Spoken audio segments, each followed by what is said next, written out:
Dans le donjon d'ombre, Ezil repense aux récentes révélations. Elle se rappelle que Song Jin-woo a quitté la Terre pour la protéger d'une invasion cosmique. À proximité, Beru explique que leur maître lui avait confié la mission de briser le sceau du jeune monarque, même si Suho a réussi à le faire lui-même, révélant ainsi son talent naturel. Suho, observant Ezil, croit la reconnaître vaguement.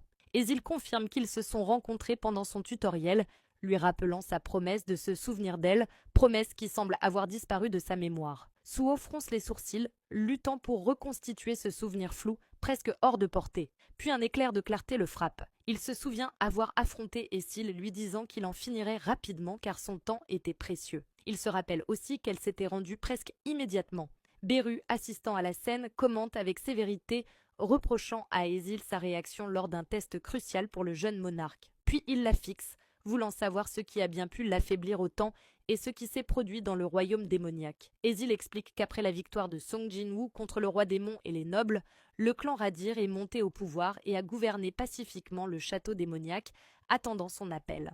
Des décennies passent sans incident, mais il y a environ 6 mois, les choses ont commencé à basculer. Une substance appelée poudre d'étoile a commencé à se répandre parmi les démons, bouleversant l'équilibre. Suho fronce les sourcils en entendant ce nom.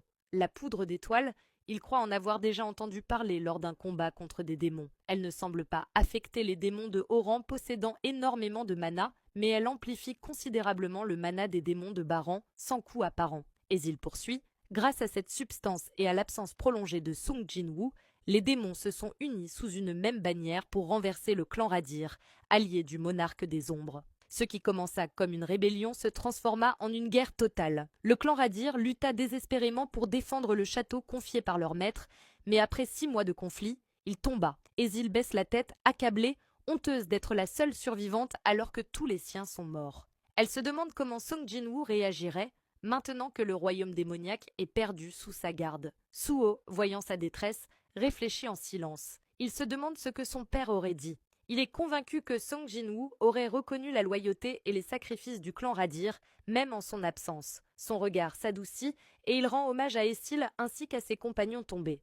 Il lui promet de l'aider à reconstruire, déterminé à se battre à ses côtés pour restaurer le clan Radir. Ezil se souvient alors des paroles de Song Jin-woo, sa promesse d'élever le clan Radir au sommet. Le souvenir résonne dans son esprit et sans s'en rendre compte, des larmes coulent sur ses joues. Suho l'observe, brièvement surpris, lorsqu'une notification apparaît devant lui. La dernière survivante des nobles démons de sang pur, Ezil Radir, exprime sa gratitude envers le joueur. À travers ses larmes, Ezil esquisse un faible sourire sincère.